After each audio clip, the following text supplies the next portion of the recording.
Tasbitwa kumangumo hekutambutswa na emansonk moni emanyati.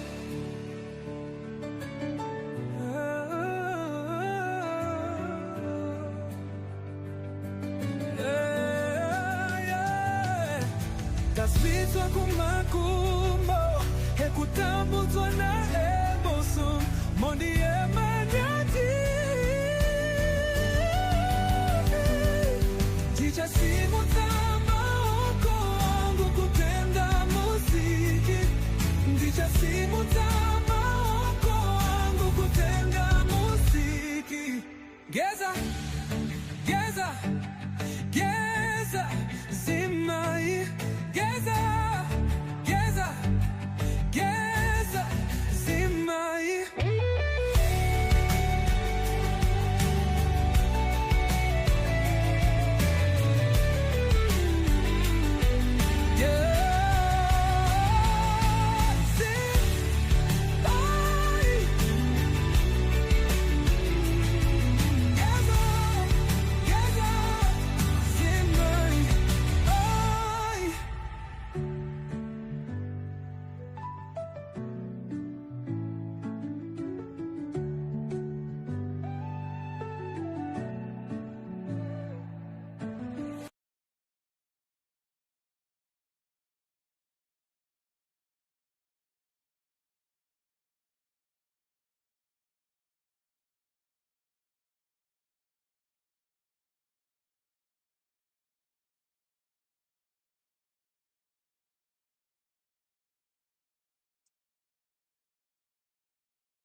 Hi, Comrade Traore. Yes, my brother, how are you? Wow, great to see you. Same here, man. Same here, man. Thank you. Yes, man. Good to be on the show, man. Oh, wonderful, sir.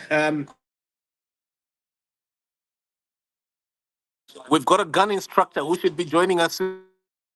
Oh, that's wonderful. Beautiful.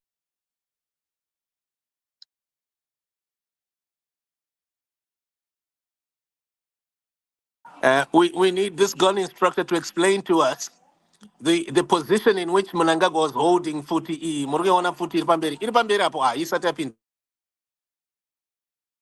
Yeah, it's not yet showing now. Right. Taku is up front.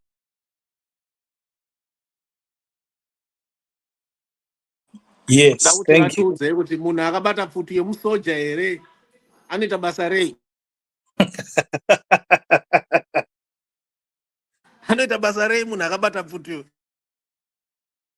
Ah, Baba.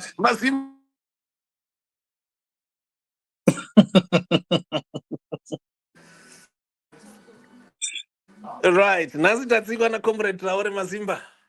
We've got Comrade Traore live and direct. Panapa pachirongwa. Panepenyurezim ai. Right. Mazimbabweans murumona munhu akabata futi uyo sepenzuro. Ndiani uyo muzita rakanonzi ani uyo? Nyorai mucomment box umo. Mopresa share button movhunza ruzhinji kuti uyo anoitwa ani uyo basa rake nderechii. Nhasi tiri kushedza vanotraina zvepfuti kuti vapinde pachirongo vambotitsanangurirawo kuti chii chakabatwa mumaoko chiizvo imboma here. Comrade Traore. Muripoka? Yes, I'm there, man. Honestly. Are you there, Comrade Traore? I think I've lost you totally. I'm not impressed.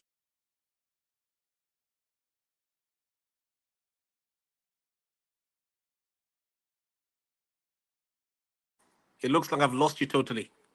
Yes, I've got you now. There was not sound, but I got you now.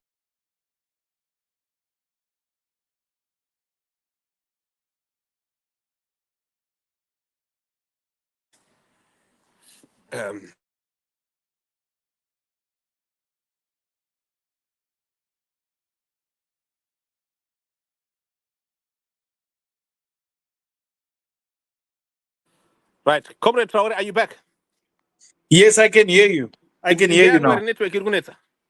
Yes, right. mine is all right. Can you hear me? Yes, Can you I hear can me? hear you. Right. I just need people to give me feedback if they can hear me. Otherwise, what I'm going to do is I will try to get just get feedback on my own. Right. Right. Mkometori makunizaka. Yes, I can hear you loud and clear now. Okay. I mean, it was that my network or yours? I don't know what happened, Okay. but mine Right. mine looks stable. Okay. Splendid. Splendid. Right. Saka Mazimba. Mapresa share button era pap. Presa share button motivunzirawo muma WhatsApp groups mokuti. Murume ari papikicha uyo. Right. Uyo ari papikicha uyo. Ndiani and anoita basa rei. By the way, we've got a certain video. Comrade Tauri, do you remember this video of a press conference yakaitwa nemawo veteran muna 2019? Definitely, Yakaitwa definitely. yaitungamirirwa navainzi Comrade Karen Kazingizi. Yes, Vaitaura yes. kuti hakuna mugovernment munhu akarwa hondo sesu. The last person akasara mugovernment akapera kuenda asi simo ndiSimon Muzenda. Hakusisina munhu. Muchiri kuiziva statement iyo?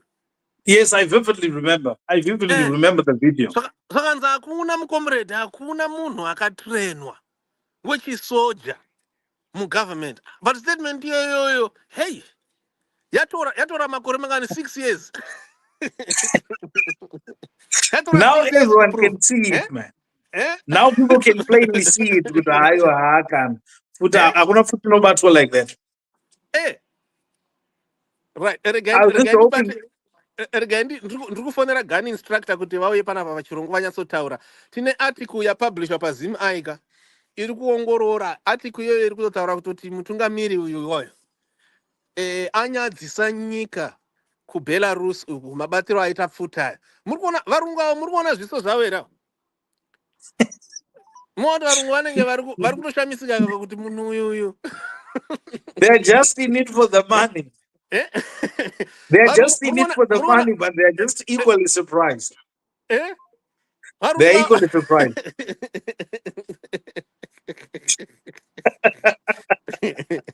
hakumana munhu ungabhururuke nyika woenda kuBelarus kwanga uchiti uri kuda angaenda kuno maBelarusians ndo akatengesera. Remember kuti akatengesa Belarus, akatengesa the whole of Mutare ka munozviziva, the whole land iri as big as Mutare kumaBelarusians iwawa in exchange for 700 buses. Murume yei 700 When we've got, mazupuko when our roads are wasted like this, akatengesa land handitika iri as big as Mutare, a whole province, for it 700 doesn't make buses. sense. Kupuwa ma 700 zupco buses. And do you know zvakazoitika kuma 700 buses acho? Mukabvunza kumastafu ekuzupco vanokuudzai kuti ma 700 buses iwawo, pama 700 buses wawo Comrade Tauri, white aya mazupco white aya, Yes, I remember them. I vividly remember. white aya akatorwa nawo kuSyria. Kuzupco mukabvunza vandokuudza kuti mabhazi ese aitonzi aya ndeamai aya. That's true. That's true. Mabhazi akatengeswa the whole of Mutare land here, the whole, or not Mutare itself, but land it as big as Mutare the city. It's highly embarrassing. Handitika iwawo mabhazi iwawo ewaiti acho akanzi ndeakuSyria. And ari kupi kumabhazi acho because hatisikaona vanhu. Hakuma Ayo mabhazi akapera kutengeswa. Zupco ichine mabhazi api Zupco? Hakuna mabhazi anofamba Zupco. Ndofunga makatoona mabhazi akatongozara izvizvi. You've got Inter-Africa. Inter-Africa has taken over the transport system of in Zimbabwe, the public transport system. As for Zupco, just a small part of the Zupco, bhazi reZupco rafaka pati kadiki. Zvirubva zvatovharana zvakadaro. Next thing, it's a shell. Right, so Zimbabweans here, we've consulted trained soldiers, we've consulted members of the military and the war veterans, and they've given us numerous responses they disapprove of the way Mnangagwa is handling this gun. Hanzi futi mabatiro akaita iyoyo. Iye inototengesa base, inotengesa inobva yatodestroya CV raMnangagwa rese. Votoratidza kuti Mnangagwa anga asitombori chinhu. But you know what, my brother? Eh. I've got a question. Mhm. Of all the things the old man could go and do there, why a gun at this present time? Right. That's my question.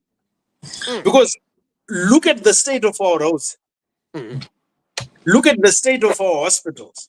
Of all the things, then he decides to publish a picture where he's holding a gun. 45 years after independence, must we be focusing on war right now? We need guns to protect ourselves from who, from what? Maybe anga iri display. Right. Tajoinwa panapa na gun instructor. By the way, Yes, Zimbabweans, munofanira kuziva kuti panapa paZim chinotsvaga masource chaiwo vanhu chaivo kwete vepa social media kwete vanenge vakahwanda kuWhatsApp. Handitika munhu apinda panapa pachirongwa panapa pauyu ndiye wacho achiri a wanted man in Zimbabwe. Ndiye munhu akafumura Mnangagwa muna 2008.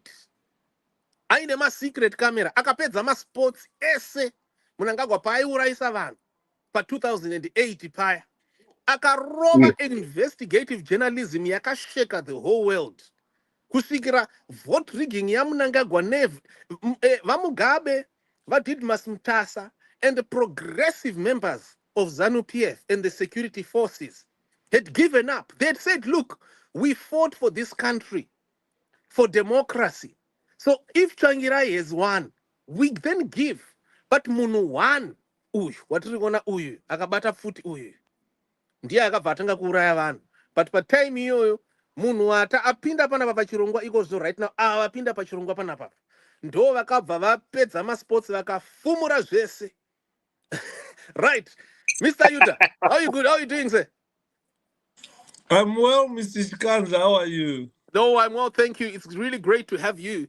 And I'm hoping that you can give us some guidance tonight. Discuss Geza. At the same time, you know, we know you are very experienced Zema covert operations, both covert and those that are out there.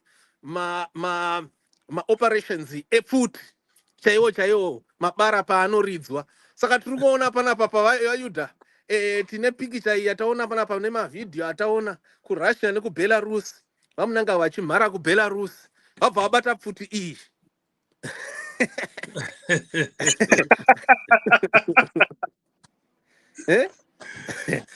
EAK yakabatwa nemudhara. Yes. Right. Akabata pfuti yakagadzirwa nemuRussian ainzi Kalashnikov. Right. Akaidaidza sara rake kuti inonzi automatic Kalashnikov. AK. This weapon yakagadzirwa I think 1944 or 45. I can't remember much. What? Ndiyakudhara izvo?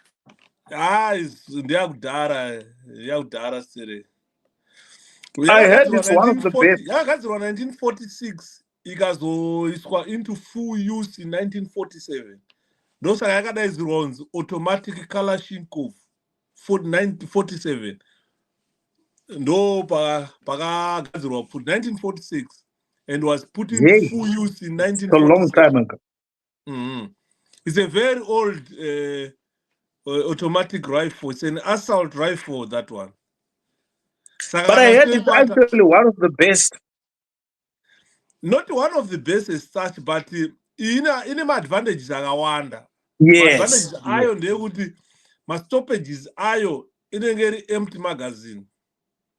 If you put it on full automatic, if you compare that one with Nana G3, Nana FN, iri pamberi because of stoppages. Aina stoppages akawanda. Pane inonzi FN in a gas chamber. Sa gas chamber racho rikangoita tsvina, ma working parts acho hafambi zvakanaka, inomira. inojema inonjema saka inobva yaputika kana magasi chamber achamuputika ndosakaona dzakabviswa izvino hazvichashandiswi maifeni nenyaya yemaexplosion bara rinotadza kunobuda uko rogarira mukati rimwe roda kuteera bva panoda gas accumulation robva raputika. okay Saka iyoyo ine advantage iyoyo manje eke ine advantage because it's lighter than ana FN neJ3 inotakurika futi kana wakuassaulta position zvezvekuti muri kuassaulta position pane kumwe kuridza pfuti kwechibharanzi unongonzi assaultai position ndo pakawanda rindapo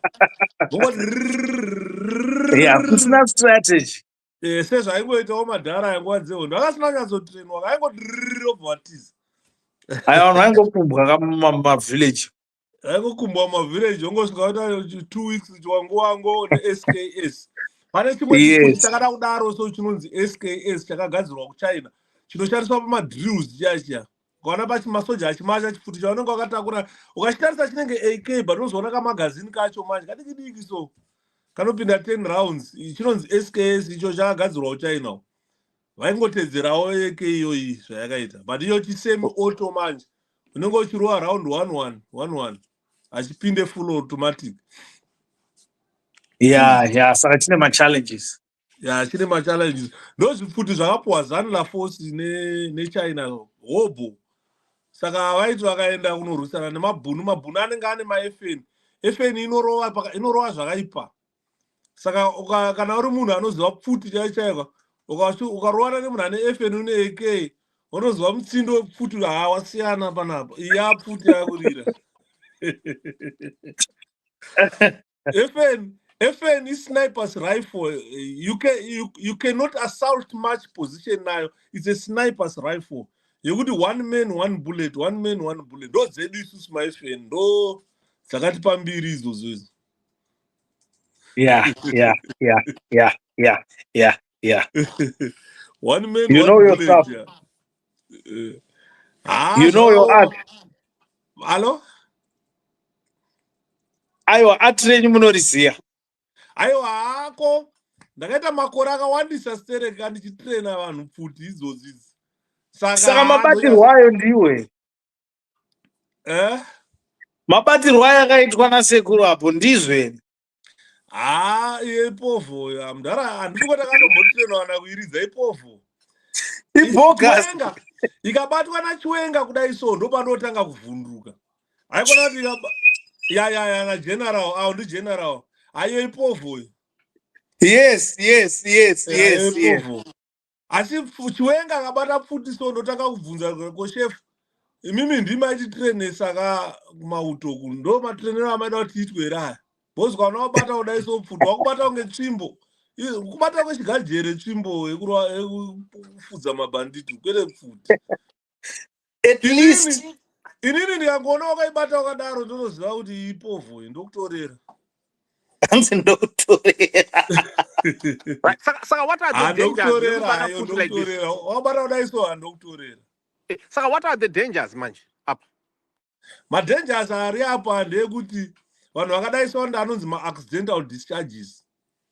Ma-accidental discharges avo anenge ari ignorance kuti haatozivi chinhu chakabata chouparitwa sei. Ipapa dai vakatomisira bara kana dai vakamisira fully charged magazine aigona kutoridza ipapa. Andiri kuona aigona kutoridza ipapa. Saka madangers acho ndeyekuti unogona kuita ma-accidental discharge unogona kupfura mumwe munhu unogona kutouraya munhu ipapa na-accidental discharge ayo. Ndaona munhu wese abva amira kumashure. Undotiza bosi ukatoona totoona mwana watakatrena kutoti waitoti kana abata pfuti mototiza mese enda kuseru. Isusu varidzi vacho taibva taenda kuseri pake kuti paanenge abwabwaika paipa toita ikutsika kudai. Toita ikutsika kuti asakurura vanhu nayo. Uyo president wenyu haana kumbotibva akatrenwa. Handifunga kuti akatrenwa pfuti. Aiwa ibogus. Bogus kana ipovo. At least the nation is finally getting closure to the issue. Yekuti who is who and who did what during the liberation struggle. You see now. Yeah, can you please explain to me, Mr. Yuda, the body language in Evarungwa ma Belarusians are papa. Yakamira say your body language. Urukona body language yandikona ine madhara varitoshamisika waona kuti ha avakuru ava vakavanozviti vakatrenwa pani mabatiro avakaita pfuta ndiwo here vakutosvikawo ivo paya kuti musasvika padhuze handiri kuona the expressing shock is it how you handle a weapon andoona handifunga kuti kana mushoulder irimo bhozi kana uchiclear pfuti unoisa muningirikini umu mushoulder muno muningirikini umu munonzi muchinda kuti shoulder kudenga ukanditi pasi kunonzi kuti groin pahipi bone apo kana uchiclear pfuti unoisimudza ukati apo inoya pahipi panapa yakaita 45 degrees newe andoona pfuti inoita 45 degrees nebody yako iyoyo kwaine mumwe kubata pfuti kunge lokuzeni bhosi kana uchiibata ka unotodai so pfuti inotofanira kugara apa wakadai handiri kuona wakadai inofanira kugara apa kwete kudai hameno zvaakaita zviguno zvake zvaano 4 zvinenge zvaakaenda kugadhi kungiruko each one ndo chinenge chakadai each chete ndo chinenge chakadai bhosi chinokupa stability yekubata pfuti haibatwe zvakaita hamenda kana ndakasati anyatsogona kubata kana ndakasati anyatsobata here but apa zvinenge zvazada to ema aiming and holding saka zvototrenwa izvozvo izvo aiming and holding yepfuti zvototrenwa itori lesson full lesson uchitrena munhu aiming and holding pakaipa haipo voice vhiri mudaro Mr. Yuda, so what if the gun was not loaded and he knew in his mind that it is not loaded? So what is wrong in holding the gun like a ballpoint or a pencil like that? What is wrong? Let's take it here. This is a whole president he's passing through, and what is discovered is that, look, the gun doesn't have any bullets inside. So there's no need to do any extra precautions, is there? So he can do anything. What is wrong with that?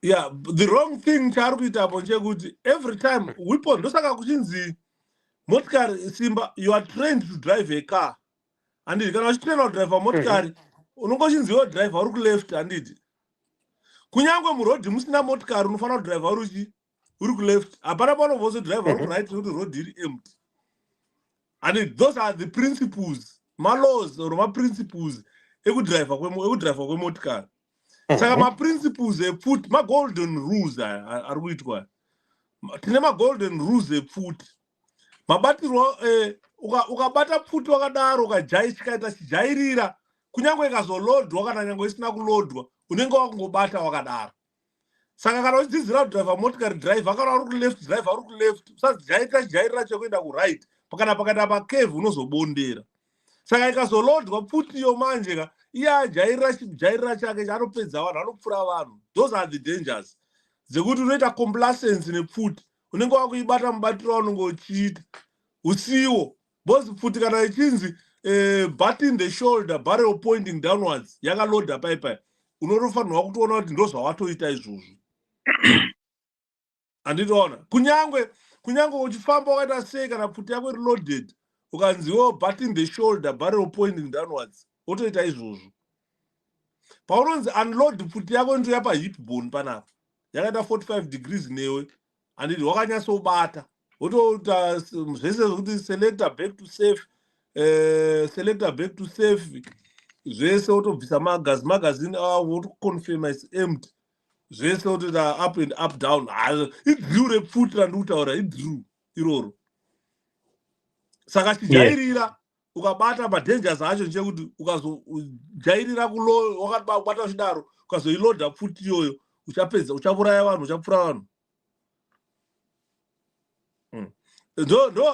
madhara akadai kana vafana vaidai kurenji ndovataitsika magaro kuti mfana pfutseki vanoona do the proper thing every time if it is a weapon do the proper thing every time if you ukajairira wrong things, you do wrong things throughout your life.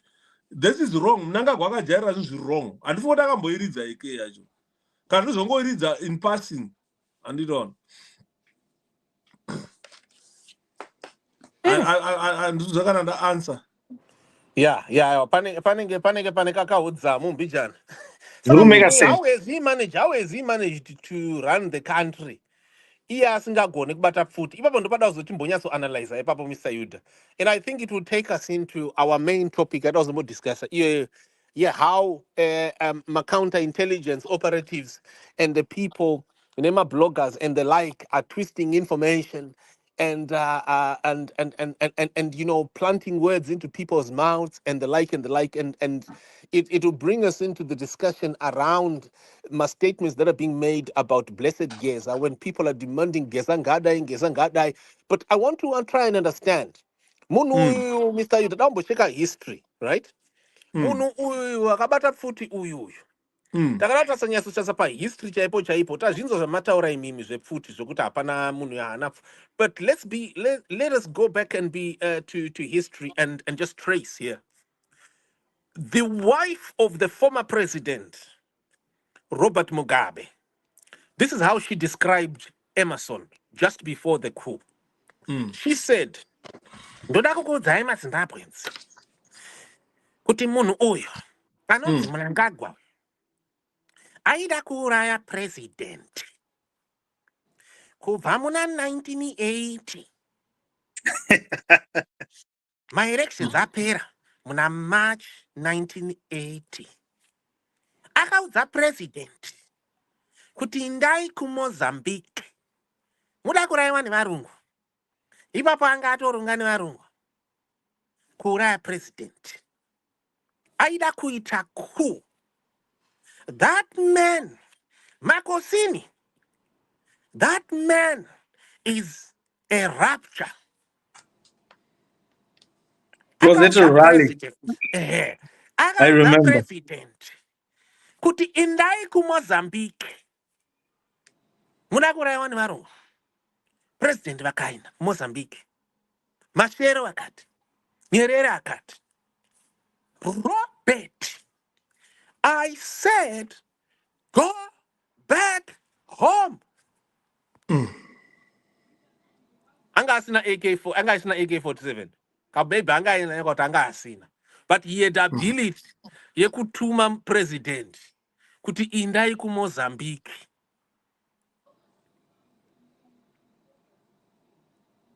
That's deep. Apa panga audza futi utongo futi munhu waka infiltrator into his family through sex. Tongo akanga atomudza kuti inda kuMozambique. Tongo akadzoka chava chituna. Robert akazosevwa na Nyerere na Mashero vakazomuti Robert, I said go back home. It's on record. Yeah, tuda kutomboti ya record kai nditi. Yes, it's on record. Anakuramba kai. Yeah, anakuramba kai. Papera makore mangaji. Papera makore 9 years. 9 years, 8 years. Anditi ka. Asati airamba record iyoyo. Kuti akaudza president. Kuti indai kuMozambique. Muda kuraiwa nevarungu. Ipapo anga atorenga nevarungu. Kuuraya president. What is this man's power, Mr. Yuda? Ngatida kuti mboyaso proba ipapo. Because taona panapa kuti ku AK-47 hako kako. Kufuti hako. Handiti? Kufuti hako kapo. Hako kufutiwo. Ayo hapo. I mean, so far, maybe a mistake, maybe ane dementia. Yekubata futi. Handiti?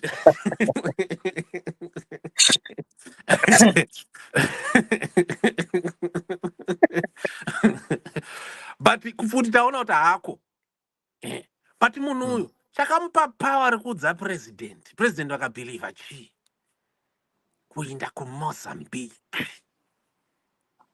Chakamupa power rekuti vana Geza nana Chichi havana kumuona kuti munhu uyu mutengesi muna 1977 hondo yapera ndaakukota comrade Karen Kazingizi manje. This is another comrade our. Wataura kuti uyu akazouya hondo yapera. Handi ndo matauriro avakaita papress conference. Yes, she Kuti said that. hondo yapera Those are what vamugabe vapedza hondo. Hanzi vamugabe ndo vakapedza hondo. Handiti mafighters vaida kuti hondo iendere mberi. Hanzi vamugabe vapedza hondo ndopa vakazopinza chi ava vana Chiyangwa vanga vari mamercenary. Saka chii chaizvo murume uyu chaainacho since taona kuti pfuti haagoni kuibata.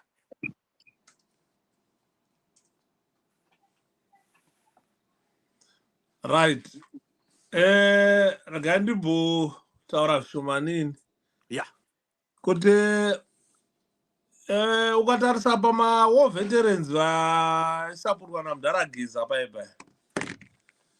Pane one vari kusapota Mudhara Geza. Pane mumwe mudhara wangu ari paipai. Mudhara wangu chai.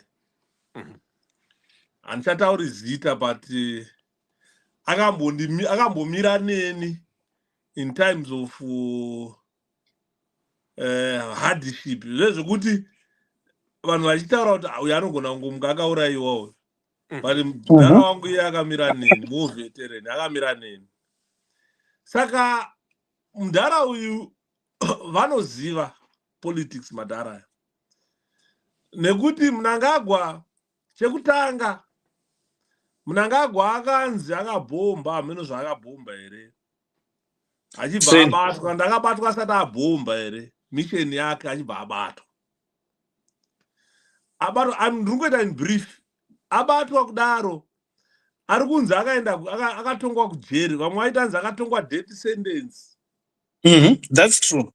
Vamwe varunzi akatongwa life in prison because ainzi akwanise kuhengwa here makore ake iwayo.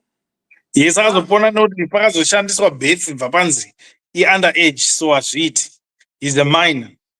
Yeah. Zvapedza ipapo akagara mujeri handiti. Agara mujeri ndobva akazoburitswa 1972. Haana mboita 10 years dzanotaura kamudhara. Akaburitswa 72 here I think.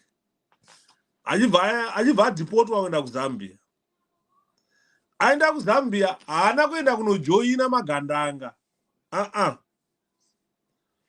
Ndichakutsvagirai recording yandakaita nemudhara aigara kuZambia ikoko. Patakazopuwa bhuku rekunzi The Assassination of Herbert Chitepo. Bhuku iro rangu randinaro kopi rangu rakabva kuZambia. It was sent from Zambia. Okay. Right. Vadaro Mnangagwa haana kuenda kunojoina, aigara kwaaigara kumumbwa kwake uko. Hanzi aitota kana adhakwa aitotakurwa nebhara. Kutakurwa nebhara akadhakwa achienda kumba. Vanhu vakazomubatsira ndana Matemandada vanga vari mataxi driver. Hando vanga vakumbopota vachimutakura sevanhu vekumusha vaizivana kuti handiti zvafane muno muUK tukangosangana toto kubva kupi urongwa munin'ina wangu arichi. You understand? Saka adaro Mnangagwa uyu ndo pakazobhombwa wana Chitepo iye anga asati abudikira pachena kuti ari kuuya kuzojoina magandanga. Akazobudikira 1978 muna December akuenda kuMozambique. Hondo yanga yatopera ka. Handiti vanhu vanga vamusizifaya. Zvazvatodhakwa, yanga yato-wind down. Yanga yato-wind down. Vanhu vanga vakupinda musizifaya. Saka hapana paakanyatsoita actively involved in the freedom yekusungura Zimbabwe. Kurwa musango kana kurwa hondo chaiko. Hapana paakaita actively involved. Saka madhara aya amuri kuona ari kusapota Geza vanoziva madhara aya. Because vari kuti iye Mnangagwa dhiri rakaitwa paipa nderekuti vanhu vaifunga kuti ari mujeri. But aitoitwa indoctrinated achitotrainwa nemaCIO. Vachitomuudza kuti kana takuburitsa iwewe information yatoda ndeine munhu anofanira kutanga kufa ndiChitepo ndiye munhu atinetsa. Chitepo atinetsa ndiye munhu anofanira kutanga kuta sei kufa. Saka Mnangagwa anga atori nelist revanhu vaifanirwa kufa kuMozambique nekuzambia. Andiron. Saka Yes. madhara aya vanozviziva. Because madhara they are not ordinary people. Madhara vamwe vacho vanga vatori musystem yeCIO ipo pai. That's true. Ipo pai vanhu vamwe vacho ndo vakatofoma Mnangagwa achita minister of state security. Vazhinji vacho vanga vari mumaCIO madhara aya. Vanoziva zvese zvatiri kutaura izvi. Vakafukura marecords acho vanawo. Ndosaka vari kunzwa vachimuti ita bufu. Vanazvo. Aiwa. Madhara acho akajamuka this time. Havajamu. Vanazvo. Vane history yese. Vanazvo. Vane evidence. Izvizvi vakajamuka havasichadi nonsense. Munhu arwadziwa baba. Saka vane evidence dzacho dzekuziva kuti why unoziva question inofanira kuuya kuvanhu ndeyekubvunza kuti pakapera hondo why Mnangagwa vakaitwa state security minister of state security, why asina kudzinga vana Borden, asina kudzinga ana Kevin Woods basi iye akanga ari muCIO, why akanga ari general wearmy akakondinya kuita general wearmy, ivo vakanga vane system yavakanga vabva nayo musango. Saka zvese zvakanga iri agreement yaMnangagwa ari state agent ari muCIO weRhodesia. Saka vane nhoroondo madhara. Ndakataura navanayo nhoroondo yacho yakazara. Vakunoziva nemazita nemadocuments ameti vaizvifotokopa vachichengeta sei madhara aya. Vanazvo. Andiri kuona. Yeah. Saka kuti Mnangagwa azopinda kuita president ipapapo. Vakaita agreement. Vana General Chiwenga, dai General Chiwenga akapinda akaita president, Zimbabwe yaipinda pashiti because yainzi yaita coup. He was a general. Dai akapinda iye kuita president Chiwenga, Zimbabwe ingadai asina mborecognizwa anyway because ainzi waita coup, you are the general. Saka wakuita coup iwe president hazviite. Inenge ichinzi coup. Ndosaka vaida kunzvenga word rekuti coup reale. Ndobva vangoti uyu semunhu akamboshanda akanga ari padhuze naMdara Sterek. Uyu munhu uyu anoziva mamistakes akaitwa nani navaMugabe. Saka tikamuisa ipapapo uyu munhu anogona kuita rectify mamistakes akaitwa nani navaMugabe, nyika yoenda mberi. Semunhu akazoona first hand. Semunhu anga ane first hand information yokuti vaMugabe vakatadza papi nepapi nepapi. Saka aifanira kungogadzirisa pakatadzwa nani navaMugabe. Ingadai nyika yedu inoi yaane uchi nemukaka izvozvi. Saka problem yazoitika manje yekuti madhara achirealize manje kuti chavarikutanga kurealize, varikutanga kuona kuti maministers ari kuiswa acho kuri kuiswa vana ziyamba ava vakabva nekupi. Hatiri kuzokana mubvunzo yaupiwa nemadhara avafanira vakabva nekupa. Mdhara uyu akagara ane timu rake kudhara raitoti akaziva kuti akapinda timu rake nderiri. Saka murundudza kuti imimi kuti zvakaita ED pa 1980 zvokupinza varungu ndo culture yaita futiko zvino yekuti ata crossover tounza manobodies vanhu vanga vasitombori chinhu all of a sudden ndo vakutungamirira hurumende. Saka hanzi 1980 akashandisa kuzivana kwavaita naBobho here kuti azoziye ndiye aite state security minister. Saka vana Mugabe vanga vasina kuziva manje kuti uyu munhu aritochengeta mabhururu ake vakamudyisa, vavadya nawo kubva magandanga achiurawa, zvekubhombwa kwese kwananyadzonya chii zvese zvezvi. He knows, he's aware of he knows. Ndosaka uri kuona hanzi ari kuramba kana kuti mapfupa ari kuona nyadzonya kana vakafira vacho repatriated back home because mabasa ake. Pakashata. Madhara vanazvo zvese, vanazvo. It's really sad. Mawani. Mapanzwa here apa vachikanza. Ndimabvunza mubvunzo iyoyo. Vachipo here vakura. I think, one of the reasons why chinhu ichi chakatora time kuti munhu aexposwe inyaya yekuti madhara aya vanhu vaitarisira zvakanyanya stealing from each other. You Right. see, hoping the common denominator of the war and what everyone saw during that time was going to assist in sobering up everyone's habit. You see, aligning it with proper ethics of patriotism so that the country will move forward.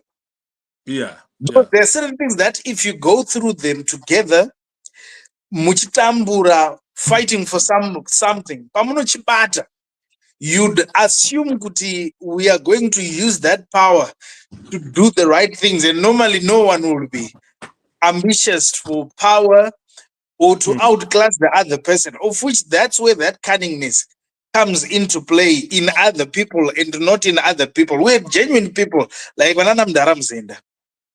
Mdaram Zenda was not the type he was power hungry. We've got people like Mdaram Gomo. I remember Mdaram Mugabe when the offer came, I actually said, Mdaram Gomo, take up the post. Mdaram Gomo was not over ambitious or power hungry, like what we are seeing other people doing. Even before 1980, umwe munhu anga atotanga kutogadzira chinhu. You see now. Because uyu mudhara chinhu chake changa akachigadzira kudhara nenyaya yekuti anga achibhekwa nemarhodhisions, saka aida kuita advantage yekuti zvese zvaanenge achiita marhodhisions ndo anenge vachimubatsira. Inini zangu ka, as someone who as an investigative journalist who has worked in naval intelligence of various countries and done multiple projects that have helped to things that here and there have changed a few things. I want to know what is the power of this man. Asingagoni kubata futi uyu. Ipapo mukandibatsira ipapo. Ndoda kuziva kuti power rake nderei. Munhu asingagoni kubata futi uyu.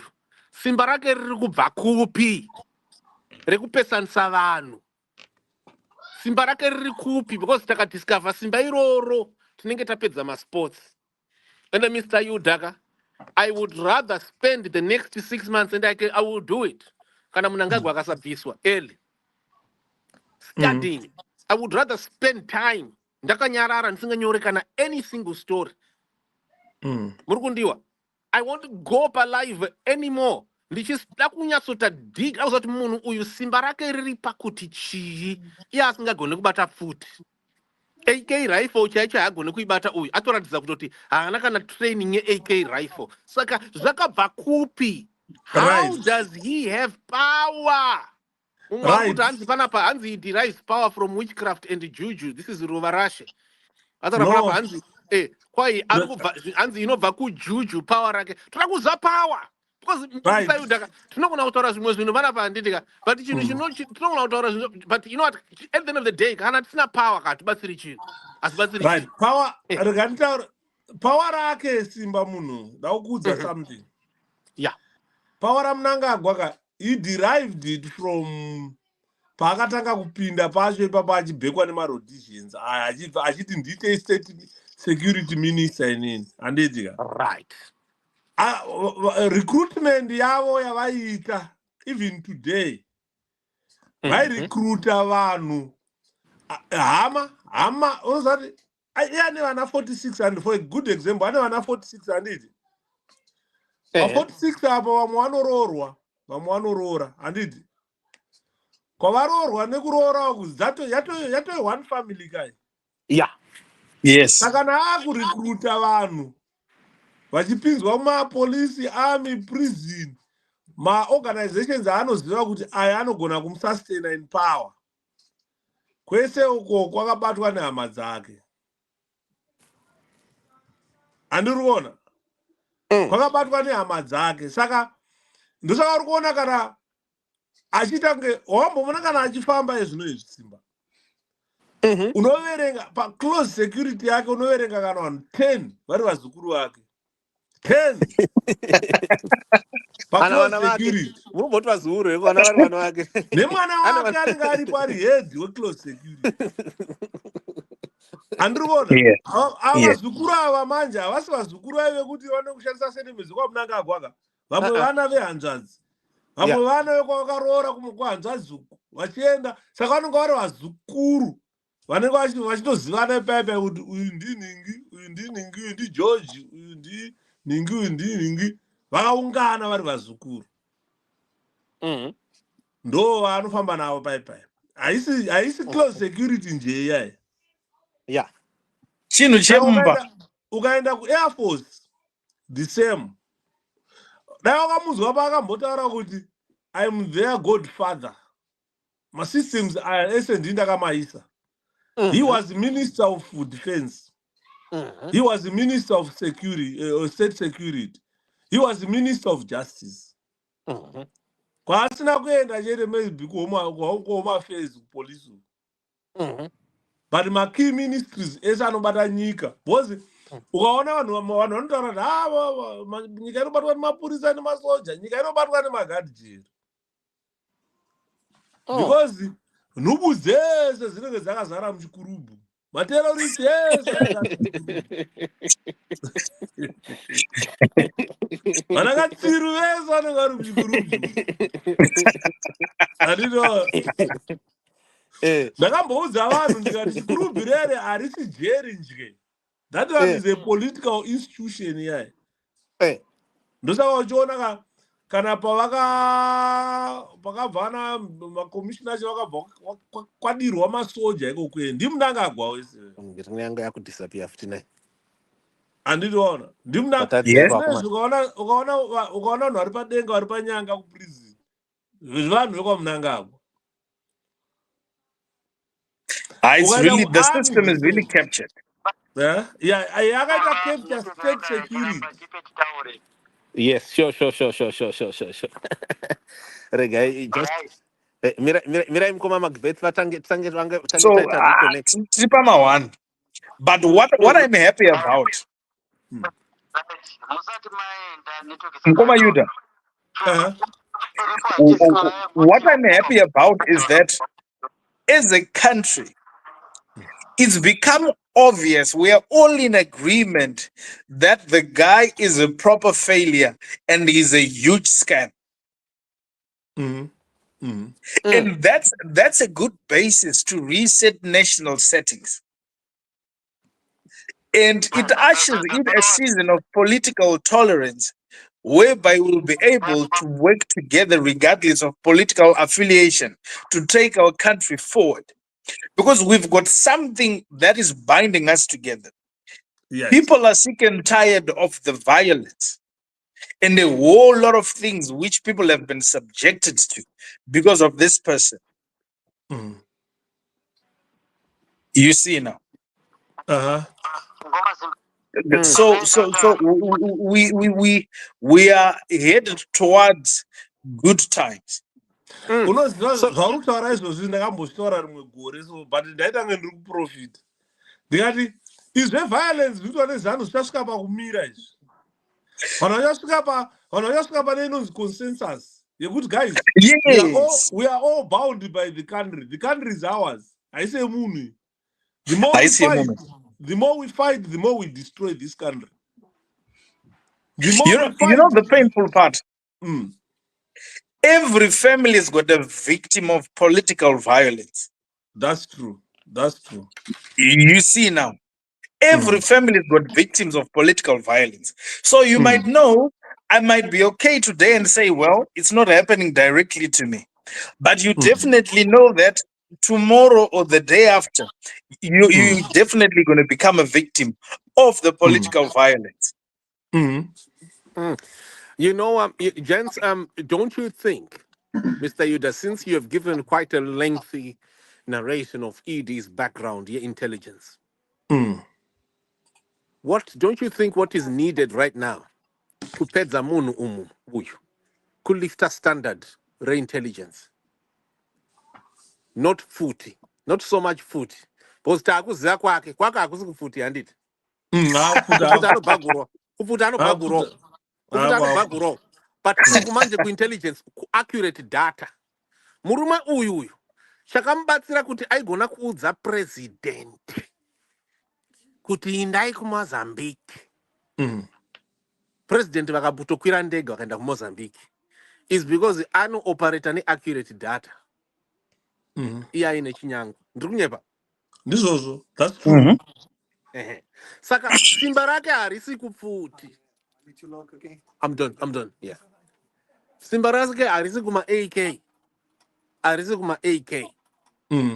Riri ku accurate data. Saka pape vamamushtaura vana vake vai so many kids. Handitika. Paanenge achita vana pape ari kuto increase intelligence network yake. Akaenda kunonumburisa apapo. Iri kukura. Because hauzozivi manje kuti munhu anonzi ZZ ziyambi kana kuti kazembe. Iwo unofunga kuti haiwa vamwe vanhu vanobva kunigirikini kumangura kuchichichichi. But itori new field ya increase ye data.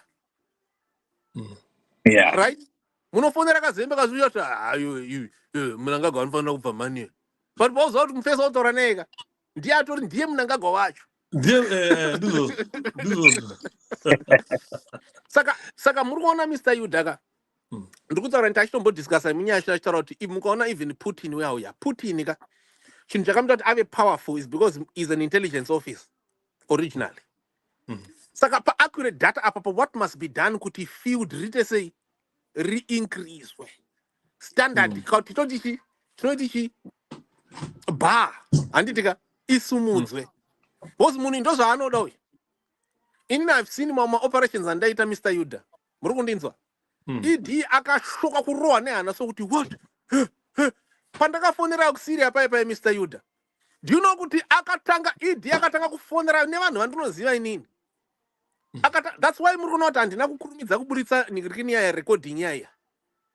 Ndakanda toona kuti munhu yarohwa nehana ndakatota set up a committee. Ndasina kuzvitaura zvangu publicly. I actually had to set up a whole committee yema advisors. Kuti nyaya because ndakanoona kuti recording yandaita itori pfuti. Because it had never, nothing like that had ever been done. Kuti a journalist can record his wife, can enjoy, a male journalist can enjoy 35 minutes with his wife on video. Ovatora data. Murukona. Saka zonga zvatomushoka. Saka akatombotraya kutomboti taurai na Simba vakawanda. Ndakakumbirwa Mr. Yuda sikanzanzi ngangondipa audio chat andisina kuna video. Ngangondipa ndaungoteerera. Muri kunzwa? Ndaungonzwa kuti chii chataurwa nemudzimai wangu. Zvepa God Mafia zvazva Mr. Yuda. Uyu ED akarohwa nehana. You were shocked kuti how did I miss this? Because vakomana vakatenderera vakapinda muZimbabwe vakaita sei kwese. Data richingorekodwa. Saka zvakamushoka kuti can who data? Saka how can we lift the bar? Rekuti munhu uyu koi. Ene ndikuitaura nyaya yo Mr. Yuda nikuda kuti right now ka. Muri kuona program yava Geza iyi. Kune zvimbwa sungata zvatakutenderera musocial media right now. Zvida kubvonyongodza kana manga maona zvima videos zviri kubuda zvichingonzi Geza anofanira kutaura nenyaya yenyoka Mabhunu. Chichichi mukaona ka zvimbwa sungata izvo zvakagadzira nyaya. Dzekuti dzivhonyongodze. Definitely.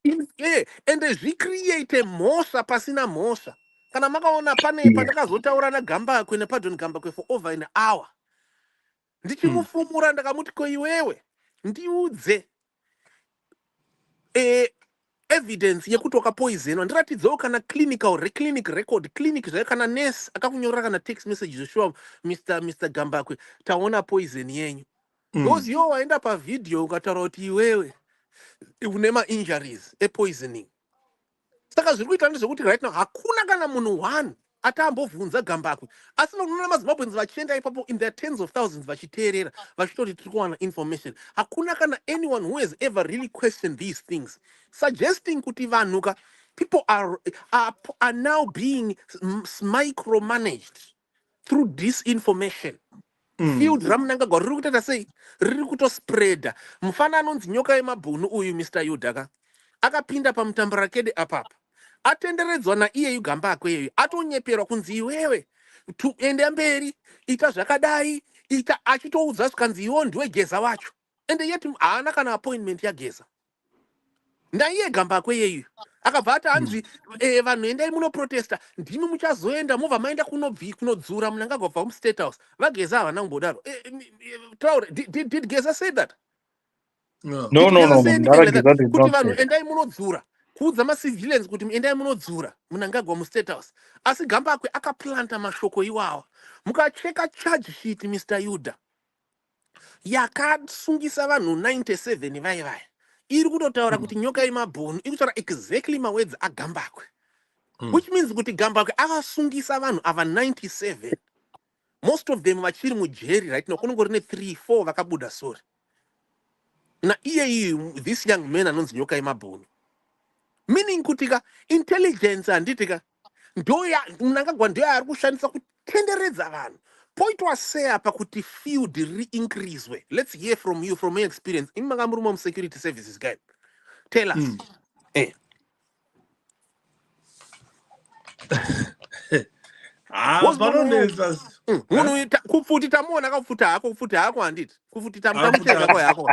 But Mr. Yuda, imimi futi imimi, because you are the one. And you need to also tell us, how did you manage to make ED? Do you know what Mr. Traore? Do you know what ED yakafonera Yuda? Kumkumbira kuti ndira kuya uzonwa udoro pa Glasgow. Serious? Muswani ngirikini ngorumso 1 November ndid 1 November pa COP 26. Okay, yes, I remember that COP event. 26 uyu Dag Munasa Pekubuda makomrades ari kuhodha doro singaiti so. Ipapaye pacho ipapo. Yes, vane matrola yakazara maGlenfiddich machi. Saka takanga tina Ayudha ivava. Ayudha ndo vanga varichita sei vakazenge idia network rake rakabva rangoti Yuda ndiye ari kutumira ndiye atungamirira maprotesters. Saka fonera Yuda. Yuda akatongoshamisika ngona munhu ari kutaura pafoni apa ndi ED. Akutokumbira kuti andoda kuya uzonwa udoro. Dai ndakatodyira ndakatopuwa prize. Muchinda we-AK uyu. We-AK anobata AK sepenzura. Ndakatopuwa prize randakapromiswe. Zvakaoma. They don't stop trying, the people. Vachiripo here Mr. Yuda vanenge vabuda. Hello? Is Yuda still here? Yes, he's there. Okay, I've totally lost him, you know. Inenge network yacho. Toda kunzwa kuti standard re-intelligence rinoliftwa sei iri. Because, yeah. Problem yatinayo muZimbabwe simbaka. Problem yatinayo muZimbabwe ndeyekuti ukatarisa department rinonzi CIO riya. Department riya harina ma-intelligence officers akawanda kariya. Unoziva? Vanhu vari intelligent muyava vanoshanda zveintelligence vashoma, but rine zvima-agents. Unoziva zvinhu zvinonzi ma-agents zvakafanana nemuno muUK tikataura zvema-agents anonzi anogeza chembere. Unogona kuve nema-agents ako iwewe simba anenge achishanda pa-care home, but havasi staff yepa-care home ipapo. Temporary staff yepa-care home ipapo. Handizi? Yes. So that department it operates that way. Kuti iwewe kana uri intelligence officer simba iwe unonotsvaka zvima-agents zvako mumanhingirikini umo mumarokesheni muchipuhwa information, uchigoka information uchiita sei. Iwewe ndo unongori responsible nekuzosefa information nekuzoiendesa kwainofanirwa kuichiinda. Handiti kuona. Saka yakadaro ndosaka uchiona it's not an open organization yekuti vanhu vanotoziva ma-operations acho kuti inooperator sei, inofamba sei, vanoita sei, because iwe vanogona ngokuti hasimba imboshandira kana toda information ezvakati, iwe uri journalist, vapedza kushandisa ubva vakuuraya. Because vanogona kuziva kuti vakasapuraya uchazotaura akarimwe gore kuti ndakazofura information yakati. Munobva mango chakotaura muchava changopedza you speak kana vangopedza. That's the problem now. You know too much. You know too much. You know information yedu wobva wafa. Yeah, so you become a liability. You become a huge risk to the whole matrix that they feel they are not safe as long as you're still alive. So therefore, you just become collateral damage to the whole thing. Saka uchiona kuti dai tanga tine CIO inoshanda zveintelligence munyika medu, definitely hapana pataizosvika pakushandisa zigika. Hazvimeki sense basi. Hapana pataisvika pakushandisa zigika. Ikonomi yaisvika pakuora kudai intelligence iripo. Wakamboona zvinoitwa muno muUK muno. I don't know why I'm failing to hear Mr. Yuda. Other people are hearing him, and I'm failing to hear him. He's on video, so please be patient with me, folks. Yes. I can hear you, Mdala Yuda. Saka atina an intelligence department effective in Zimbabwe. Plus ukada kuona kuti kupinzana kwavaita mabasa kwekwe kwakuri kwekuti iwe uri mwana wani, uri muzukuru wani, uri ani. Saka it's like a family organization. Chekuti hakwanisi kupinda wewe ordinary person imomo usina munhu anokuziva. Kana ukatoita munyama wekuti pakaparirwa chirongwa wanga usina hama yako yanga yakapinda basa, zvinobva zvatodhakwa. Zvinenge zvadhakwa. Saka hakuna chinhu chinouraya kana kambani yekuti ini ndikaita general manager, stores manager mwana wangu, operations manager mwana wangu, saka kana ndimuzukuru kana ndisekuru mwana wanzvadzi amai, hapana pokuti kana mukaita corruption munosungwa. Ndosaka uri kuona ivo vachitanga vanhu vanoziva zveintelligence stereka, hapana intelligence yozikanwa pano. Zvataurwa naSimba zvekuti unofonera Ziyambi uchifonera mwana waMnangagwa unonyura.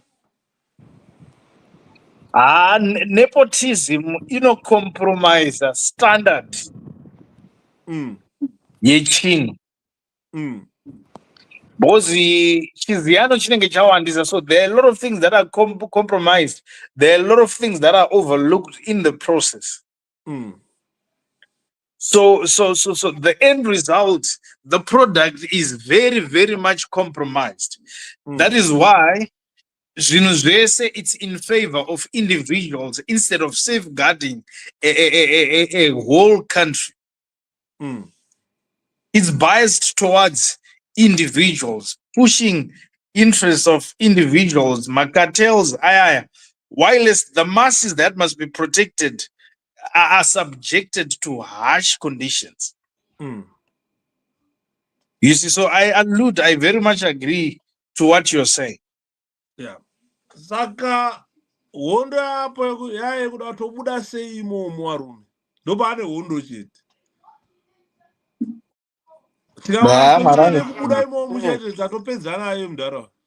Wow. Mr. Yuda, Tadamboti Tingonzo from one person I join a Twitter space. We've got 75 people on Twitter space right now.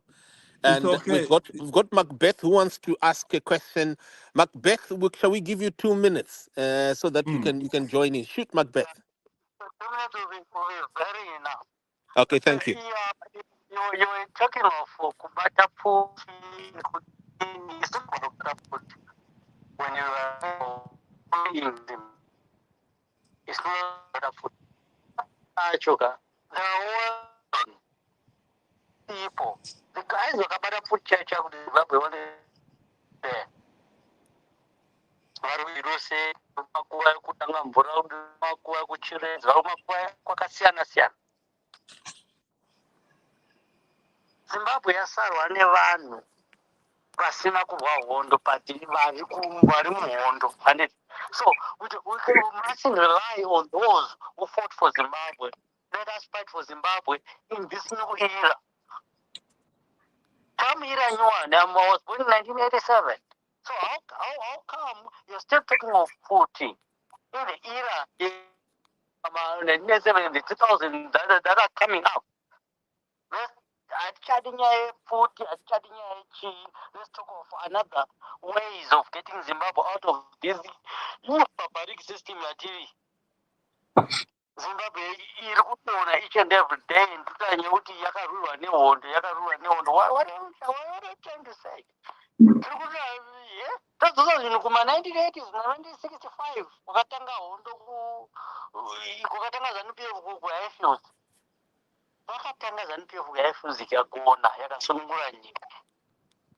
So the next juncture ndeyekuti isusu varipo vasina kuona hondo yacho, vasina kuona guruva repfuti, anditi toitei kuti Zimbabwe iende to the next point without the gun. Oh, kana zvichida gani topinda naro gani racho, anditi the starting line. We cannot rely on history to get to the next point. Let us start our history.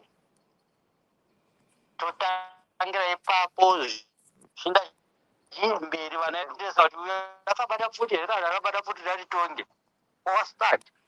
Saka inini ndikati in the next 2 years ndane 40 years ndauya kwesina ndakwanisa ta president makutanga kukonzera kuti ndakabata futi here ndite president wei. On this guy the capability and the capacity of heading the nation. Somebody can ask the capacity and the capability of heading the nation. No matter what akabata futi kana akabata futi ngapi. But this one on the development kumberi. Thank you. I don't want to waste much of your time. Okay, thank you very much. Right. So quickly, folks, do you know what, Mr. Yuda and Comrade Traore? Could I ask Comrade Traore to just help to guide us? Panyaea tinayo nasma nasi to tonight. Your Comrade Traore. Let me try and bring you back. I don't know. I'm failing to. Okay, I'm gonna do it this way. So, Comrade Traore, please help us to understand. I think you're back here. Once you're back, if Yes, you I'm can, here. please. Yes, I'm Okay, here. please help us to understand. Also, kind of in the same spirit that we are in at present, in the same focus. How to really fix Zimbabwe. Yeah, how to really close the chapter of damage to this country that started in 78 at the end of the war, when a student who was coming from Zambia was smuggled together with with the Chiangwa cluster, as the comrades say, right? So in this focus, or in this detail that we have from the war veterans, which Mr.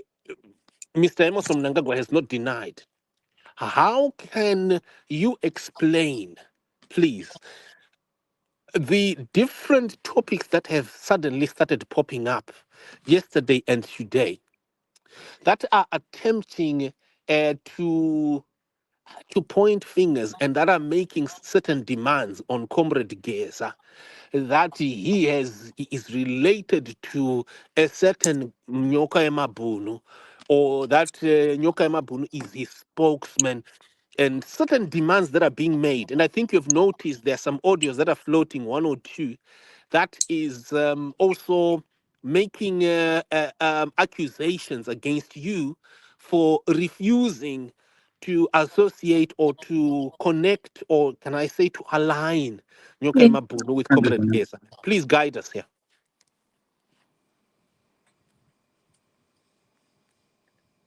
I hope you're still there. Yes, I'm listening.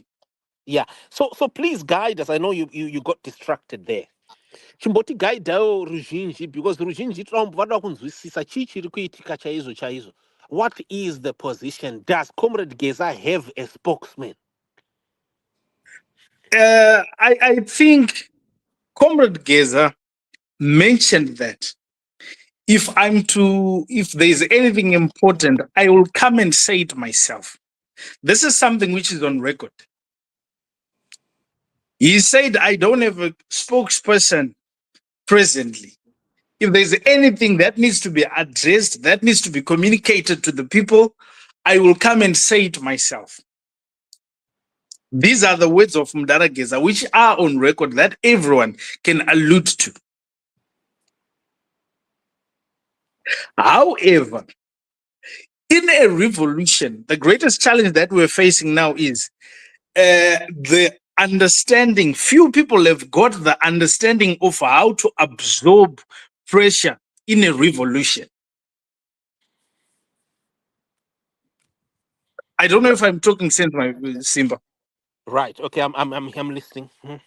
Yes, we've got few people who've got the understanding on how to handle pressure and challenges in the revolution. Because now people need to understand that there are things that happen in the revolution that must also not shift the main focus of the goal in the revolution. Because one thing that we need to agree to is people are yet to find closure on what really happened to the case of Comrade Nyoka Mabhunu. How did he get arrested? We've got people throwing stories everywhere, who some of them mostly are not verified or authentic, rather, at this present moment. So I think people are supposed to find solace in the fact that he's got legal representation, which is up to date at this moment. Anything outside of that is a sideshow.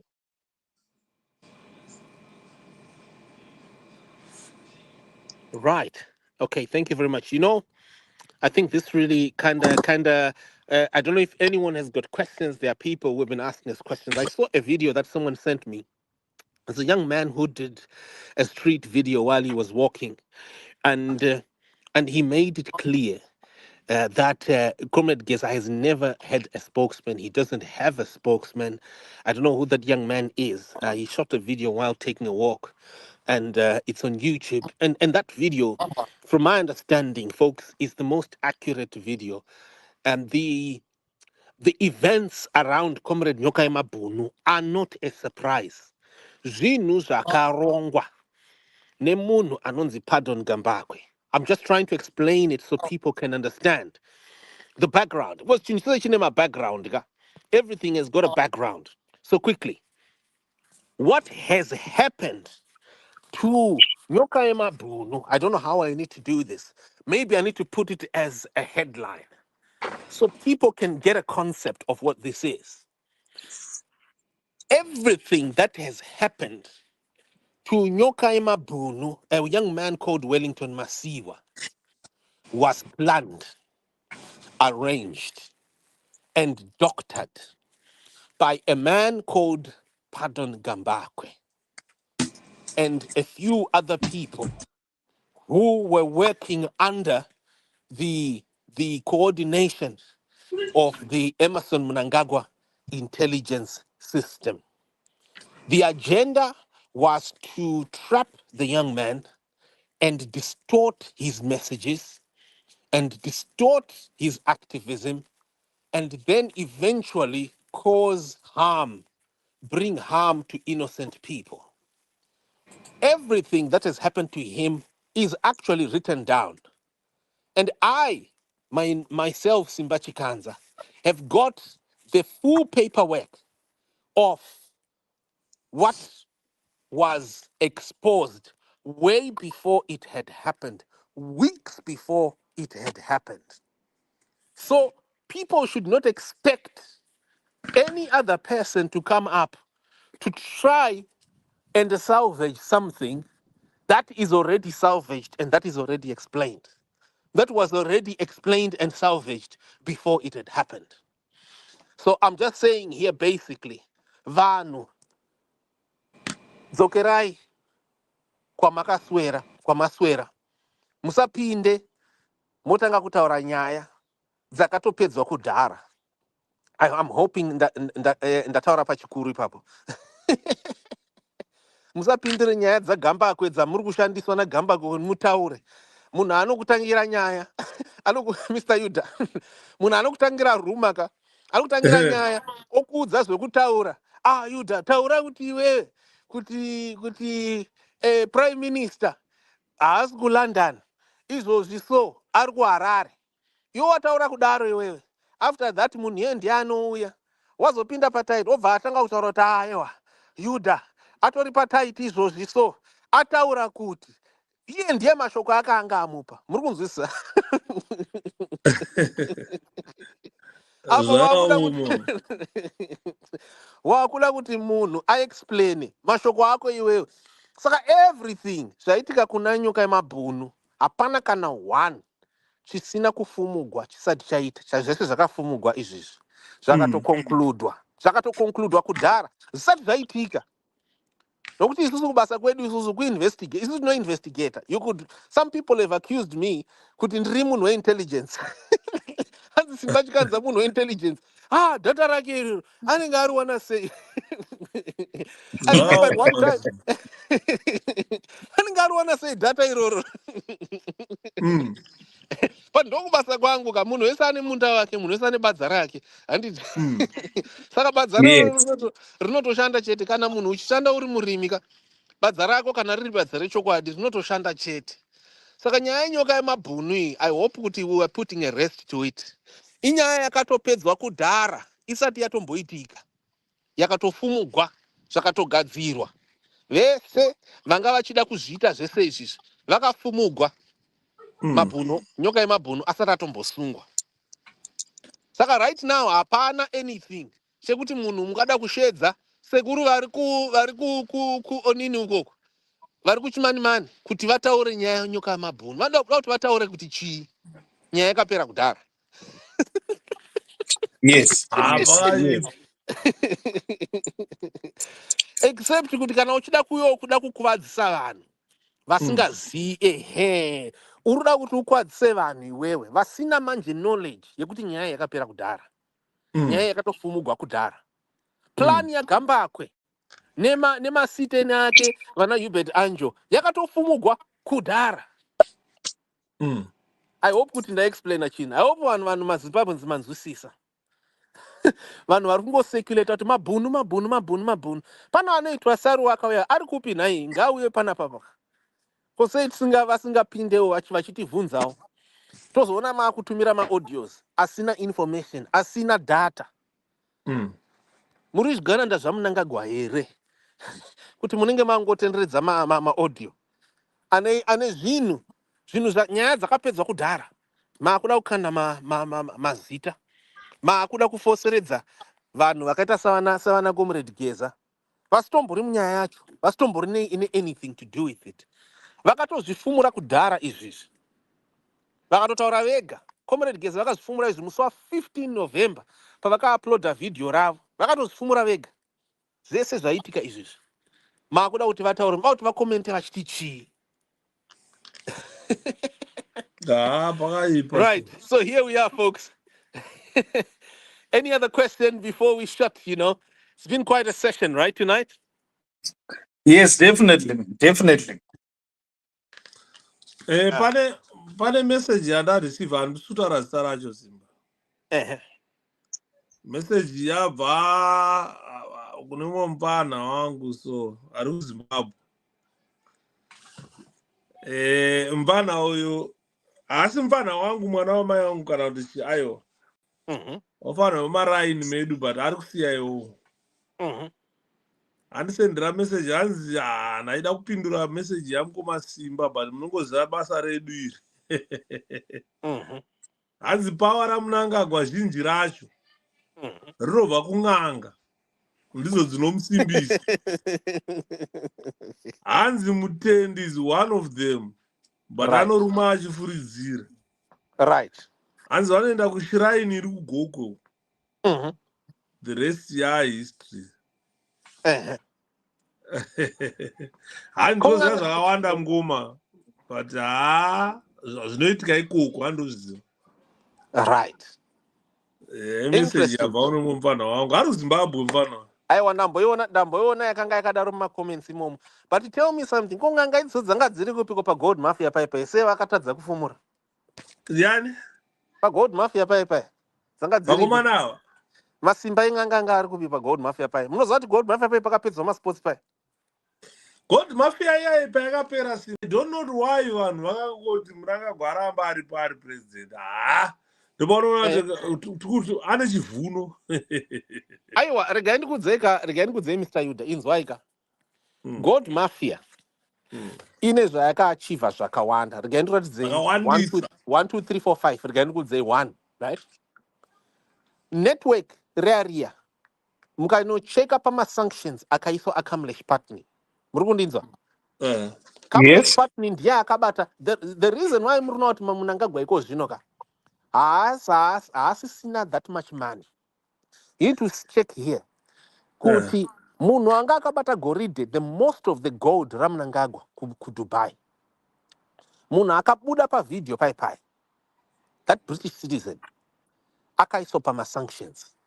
Sanctions aya Mr. Yuda anopa in ma powers of seizure. Are the same powers akapiwa ma Ukrainians kuita seize ma assets Russia. Kuma Zimbabweans. Kusta seize that gold, all those billions. Murukundiwa. Yes. Saka kwakatopaswa a law ku United Kingdom neku ningirikini neku America. Inonzi it's a subsection of the law yema anonzi Magnitsky sanctions. Saka these people vakatolistwa for this high profile money laundering. Vama specified people zvekutoti any time from now, hear me, ma assets, ma billions aya anditika akabiwa aya, they are now subject to seizure. Odzorerwa vana veZimbabwe. In the same way, ma assets Russia akasizwa. And the equals no right now akutodzorerwa. Vakuda kutonzi ngapiwe vanhu veku Ukraine. Ameno kana zviri kumeka sense. Yes. That is one area. Folks, it's not small. Indai mono cheka muna anonzi Kamlesh, Kamlesh. Anditika Patni is Papa Alpha Tango November India. Patni. Mocheka Patni and mocheka ma US sanctions. Mocheka ma US sanctions.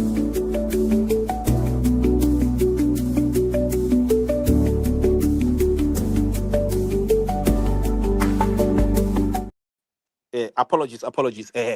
Mono cheka Kamlesh Patni. Mocheka Magoti Googler, Kamlesh Patni US sanctions. Mocheka also UK sanctions. This guy is a British citizen. Ndiko pipe pakato page zoma sports pipe number 1. Number 2, regaini kuratidze imwe futi. Hubert Angel akataura pa video. Andisa kutaura zvakawandisa angomukota zvaakataura. Right? Hubert Angel akataura kuti handichakwanisi kudzokera ku Britain. Ndakadzokera ku Britain ndinouraiwa. Mukanocheka mukagoogla speech ya Hubert Angel. I will be killed if I return to United Kingdom. And I'm going to check. Who is Hubert Angel? Ndiye Mnangagwa wacho. Right? Number 3. Imwe ningirikini yakaitika i. Folks, pave pakashanda pai. Number 3. Pane rimwe iri handisukwanisa kutaurira because riri ongoing. And ziwombe iri. Tinozotaura kuseri. Yeah. Saka ndoda kuti muzive panapa kuti paipaeka. Hold on. Pane mumwe musi inini wandakarana murukundiwa handiti vanhu munoti Hubert Angel prophet accurate prophecy Hubert ane pane mapowers handiti ndizvo inini simba rashe chikanza ndakarana Hubert Angel murikuninzwisa na mentee wake anonzi Harry Kalaba HARRY Kalaba for the whole month of August 2023. Comrade Traore mukaigoogle iyoyo. Anonzi Harry Kalaba. Okay. Akatozobuda pa TV kuLusaka. Achitaura kuti pese apa. Ina achifunga kuti Hubert Prophet Angel vatuma simba chikanza iPhone 15 kuya kuzondipa iPhone 15 yegold. Ndasingaziva kuti ndachingotaura nasimba chikanza. Hanzi ndachifunga kuti kutaura napastor na prophet anonzi Prophet Erasmus wekuLondon. Right? Yes. Ndakarana life yake yese. Iye yuyu na Hubert Angel ndakarana vese vari 2. Hubert Angel naHeri Kalaba ndakarana malife dzavo muna August 2023. The whole month kubvira musi 3 August all the way kusvika musi 23 August. Pandakazosvika face to face muLusaka mushopping mall. Mufesi akazondiona ndakazvintroducer. Ndakati wanga uchitaura neni ndabva kwaUjazira. Mufesi akapindwa nechando pakamera. Yeah, yeah. Ipapo saka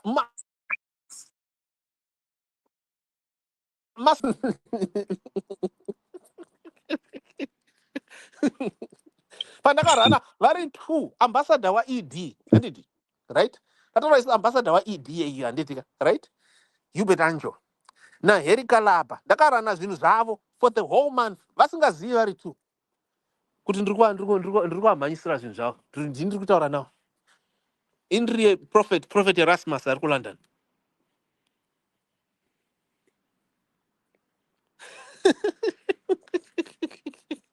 Anga ari kupi masimba eng'anga.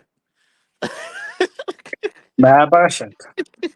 Aiwa ndikutaura because mazimba ka pane zvimwe zvatinongoti masimba handitika. Zvinofanana nesense yekuti Mnangagwa aiwa ka Mnangagwa strength yake iaccurate data.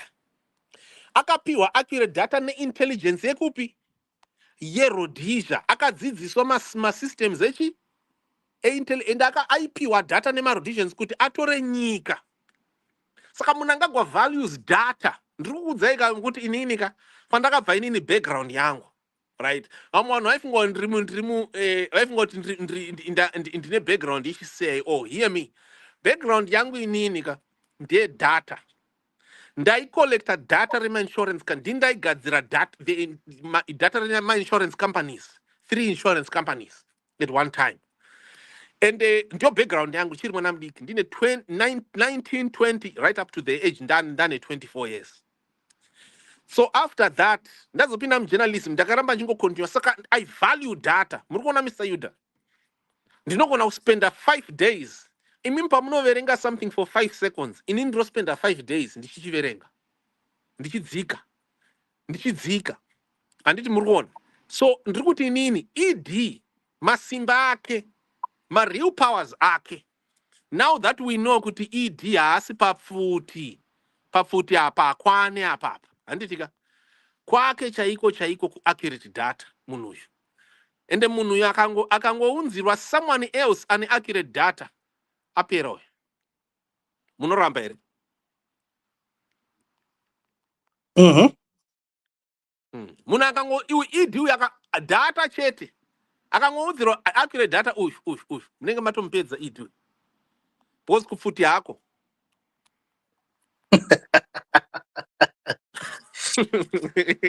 Tanzi kupfuti yako. taudzwa pana gun instructor vari pana vakatiratidza kuti munhu haana chikoro chepfuti. Aiwa apfuti haizikanwi paya.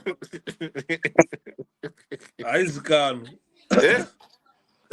Haizikanwi paya. Haizikanwi. Kupfuta hako ndochokwadi. Pamwe tikanongomuwane kumabhebhi. Kumwe kusingataurwe. Okay, kusingataurwe mazita. Because taona mwanhu anongonyora kuti munhu mabatiro ari kuita pfuti, ari kubata pfuti sezvimwe zvinhu singataurwe papa varanyarikani. Ane umwe mwana wake so umwe ndaiziva zvangu. Mudhara kana matatya inyoka inongorova kana matatya kaya nabasa nezvakawanda. Ane umwe mwana wake andongoziva zvangu so but ndagara ngoziva kuti mwana wake because paakamboita justice minister paipai takaona zvakawanda. Yeah. Takaona zvakawanda. Right. Kamwana kachitokurira mukembi kamwana interesting folks. You know what? I think our session is quite it's quite it's quite deep. Unfortunately, we've almost got to midnight. And I'm wondering if we should continue or we should shut. Comrade Traore, Yes, I can hear you. On my end, okay. I can hear you clearly. Okay, beautiful. Right. Right. Evans, you can come in and join briefly. Evans unogona ngojoina briefly tongo kunzwai briefly maybe takuda kuti chivhare chirongwa. Let's just hear you Evans briefly as we shut. We started this session late. Maybe we should have started earlier. Yes, definitely. We should have really started earlier, but I'm encouraged that we've got 1,400 people on video, and then the rest were part Twitter space at this late. And I think it is testament to how people are hungry for information. Right, we've got Comrade Gabaz, I think, was just joined in. Comrade Gabaza. Comrade Gabaza. Maneru. Mrenga makutikandra ka 2 minutes because we're going to be shutting down shortly. Tada tichipedza.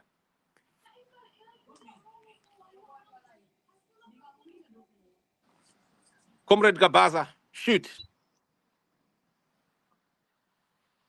Dinde kanisiri kunzwa Comrade Gabaza.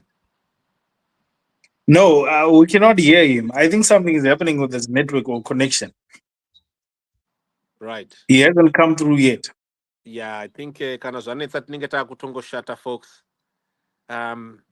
Yeah, folks. Next might. Mr. Chikanza, yeah. Mr. Chikanza. Yes, we said. Next time mudaidze mavhaza. Takamutaurira kuti munhu wako uyu. Right. I want to know Shedza. I think actually you're supposed to be there tonight. Ndatozukangano. Manga achifana kunge varipo nhasi. You are supposed to be there tonight. But folks, thank you so much for coming in.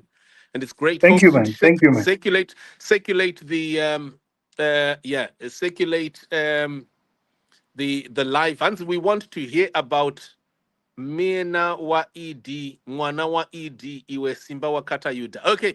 Yuda hanzi ndakata hanzi tuze nya ya Mwana wa Idi. Pisa ya maspozi Mwana wa Idi. Ina nchanzo eni. Ndati chaikondija tozotaura. Time yacho ndo yamhanya. Aripo.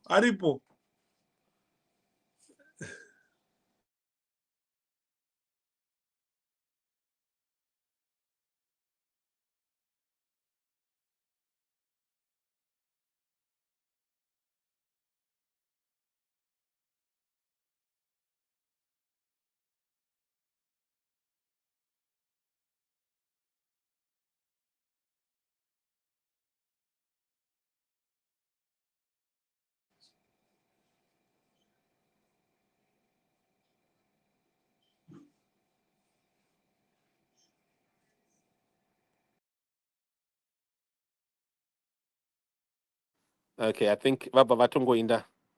My gents of Vatokata. Okay, apologies, folks. I think you have Vatungo Kata.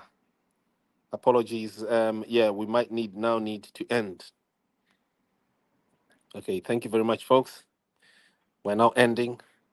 Let's catch up Mangwana, pa news network yenyu, nepenyuro yenyu, yezim I. Thank you.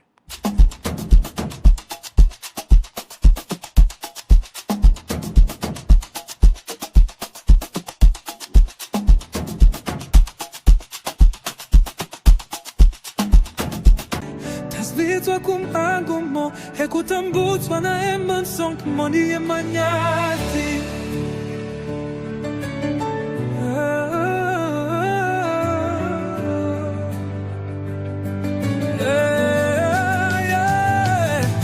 Tasvitswa kumangumo, hekutambutswa na emansonk moni emanyati.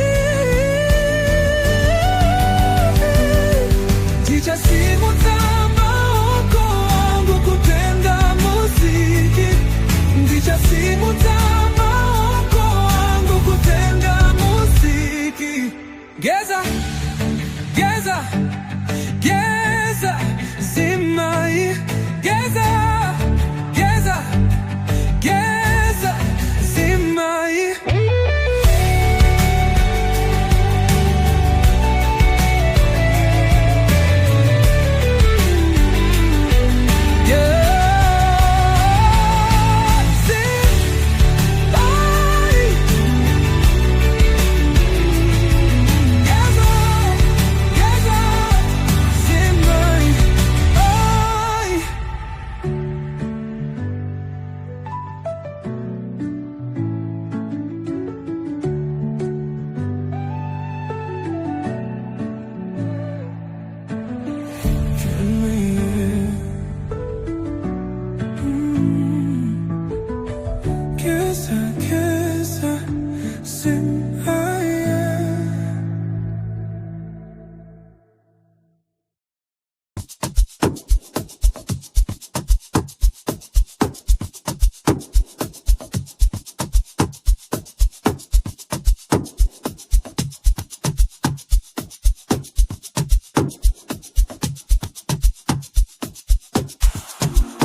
what is our delight. For this is just a foretaste of what is our delight. For this is just a foretaste of what is our delight. For this is just a foretaste of what is our delight. For this is just a foretaste of what is our delight. Yes, in the sun does it so joyeux.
this is just a forest state of what is our delight.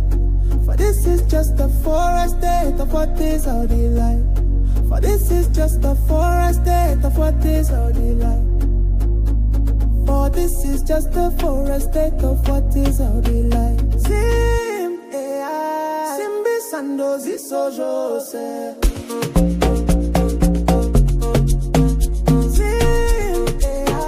Simbi sandozi sojo se.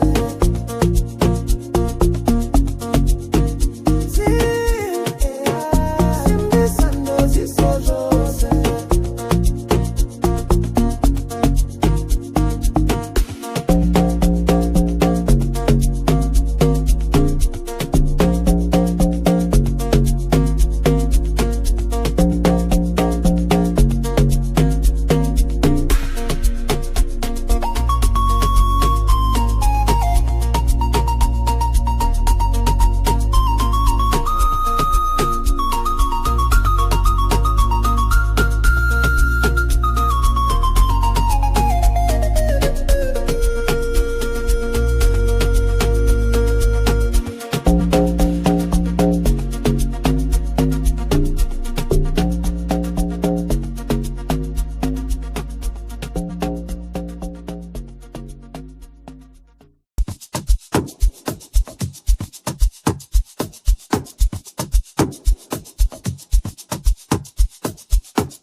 this is just a forest state of what is our delight.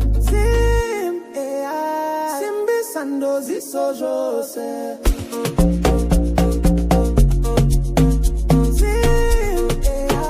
Simbi sandozi sojo se.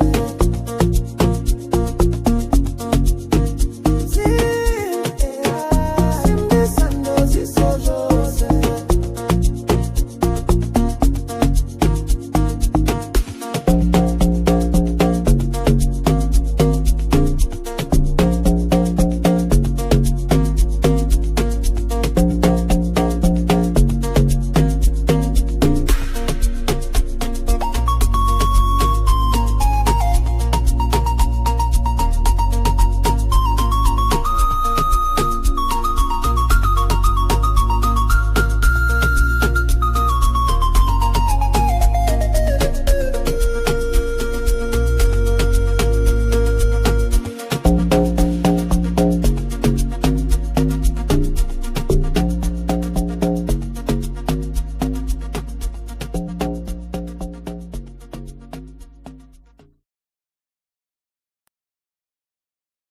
Tasvitswa kumangumo ekutambutswa na emansonk moni emanyati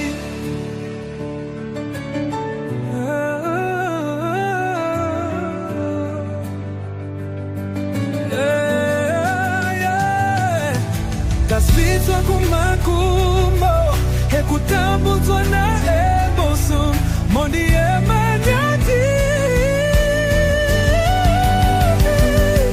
Dicha simutama oko wangu kutenda muziki Dicha simutama oko wangu kutenda muziki Geza, Geza, Geza, zimai Geza, Geza, Geza, zimai